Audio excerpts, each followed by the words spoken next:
Testing 1 2 3 Testing 1 2 3。腾龙这几年都一直有推出索尼无反一卡口的镜头。我之前也评测过腾龙全画幅镜头 20mm f2.8， 即70到 180mm。然后那支 APS-C 的17到 70mm f2.8 VC RXD 的镜头，这些镜头在索尼无反相机上的表现都很不错。这几年腾龙与索尼可以说都配合得来，对索尼相机的粉丝其实是一件可喜的事情，省钱又有不错的镜头可以用。腾龙镜头在价格都会把它定位在索尼之下，但是镜头的性能却没有打折扣。今天这个视频我就是要聊这支腾龙全新的索尼一卡口 APS-C 的镜头，一支可以从 18mm 广角端变焦至 300mm 的焦段。依照腾龙所提供的消息，这支最新的镜头是世界上第一支在 APS-C 无反相机可以涵盖18到 300mm 的变焦镜头。这样的镜头对摄影师来说是提供的一种方便，一支镜头就可以包含那么多的焦段。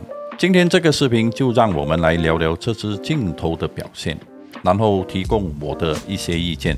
这支腾龙的18到 300mm 会不会是你想要的镜头？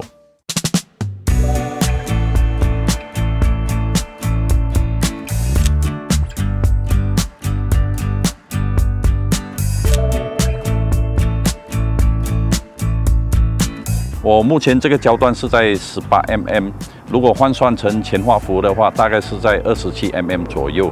我后面有一个建筑物，等下我就把它延伸，把它 zoom 到 300mm， 让大家看看 300mm 可以去到多远。好，目前是在 18mm， 然后我把它 zoom 到 300mm， 然后现在这个焦段是200。然后现在是100，然后再回去 18mm。拍摄鸟类照片的专家都会建议至少需要 600mm 才算是拍摄鸟类的焦段。不过这支 300mm 换算成全画幅也有 450mm 那么长的焦段，其实拿来拍风景、人像、人文的摄影也是可以的。像这样的焦段18到 300mm 去旅游就更加的方便，一支镜头就可以走到底。腾龙推出这样的焦段，就是看到有这样的市场需求。不过这支镜头的光圈在 18mm 的焦段最大光圈只有 f3.5， 而在 300mm 就只有 f6.3， 所以在低光源的场景拍摄 ISO 就必须调高。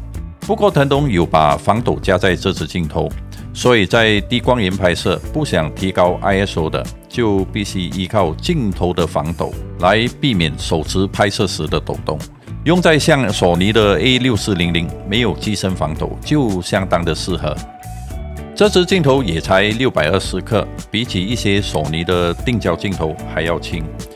在 18mm 的焦段，镜头的长度大约是 125mm， 对比腾龙的全画幅镜头28到 75mm f2.8， 也才长多几 mm。当然在 300mm 的焦段，镜头长度就会延伸出来。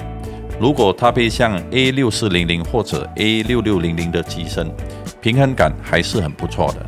我这次是搭配 A7C 全画幅的相机，因为目前手上没有索尼的 APS-C 的相机，我是打开 A7C APS-C 的模式来测试这支镜头。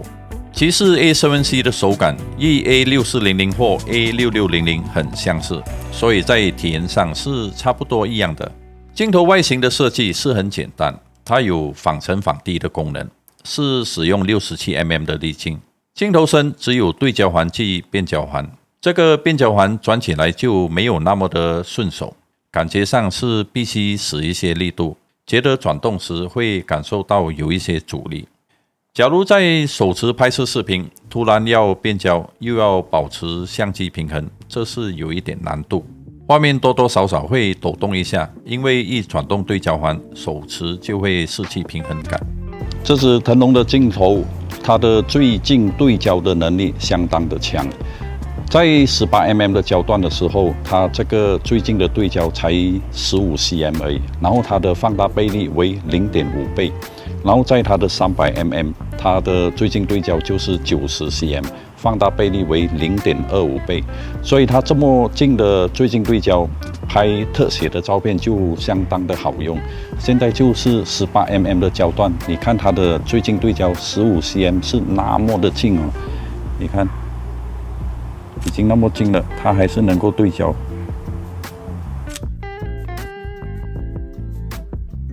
90cm 大概是在这里的一个距离。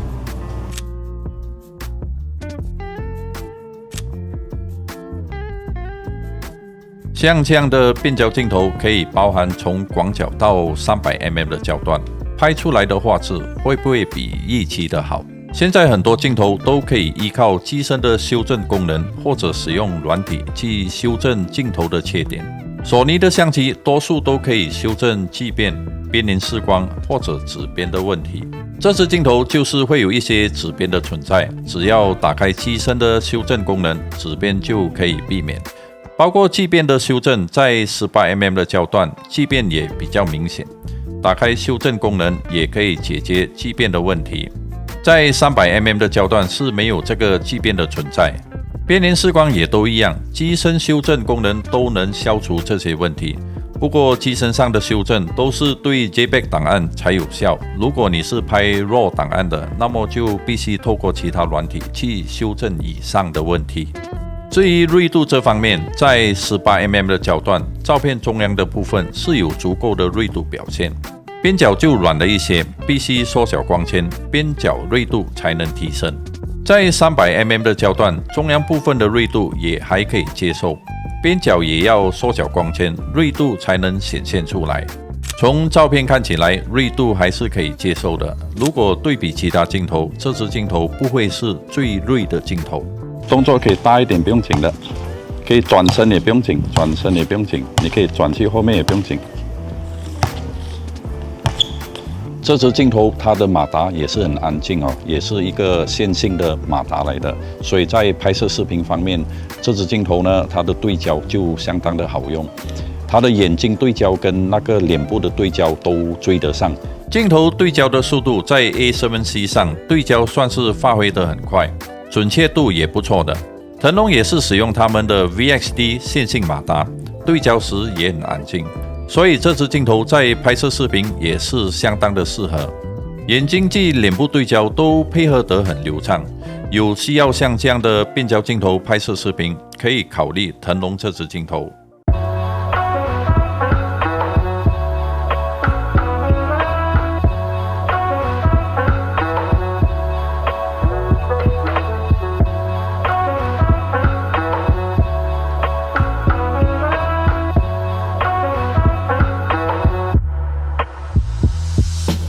整体看起来，对于一支售价要卖马币3280块的镜头，腾龙这支镜头的表现算是还不错的。假如你需要这样的变焦镜头，目前也只有腾龙这支镜头可以选择。喜欢使用变焦镜头的，又不想带太多镜头出门的，这支镜头肯定可以满足你的要求。拍照或拍视频都很好用。再配一支大光圈定焦镜头，那么你的索尼 APS-C 的组合几乎就很完美了。如果还拍不出好照片或好的视频，那么真的不是器材的问题，或许自己的功力还不够吧。这支镜头腾龙也会推出富士 X Cargo 的版本，对于富士的用户们肯定是一个好消息，又多了一个选择。今天这个视频就先到此为止。你已经中毒，让我帮你解解毒。我们下次再见。